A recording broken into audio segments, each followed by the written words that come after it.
Hello అండి. So నేనైతే చాలా రోజుల తర్వాత ఈరోజు ఒక కొత్త రెసిపీ ట్రై చేసిన. కొత్త రెసిపీ కాదు, యాక్చువల్లీ ఇది పాత రెసిపీనే, కానీ నేను ట్రై చేయడం ఫస్ట్ టైం అనమాట. అందుకని కొత్త రెసిపీ అని చెప్పా. మైసూర్ పాక్ చేసిన అనమాట. ఐ థింక్ వచ్చిందని అనుకుంటున్నా.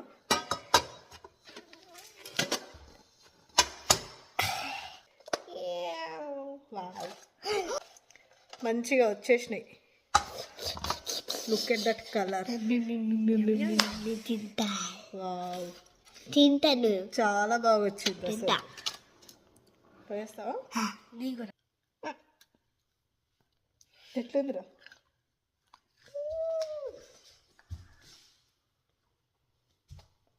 సొల్లు కారిపోతుంది వచ్చేసి. షేప్ కూడా మంచిగా పర్ఫెక్ట్గా వచ్చింది. నేను ఎక్స్పెక్ట్ చేయలేదు ఇట్లా వస్తుంది అని చెప్పేసి. First time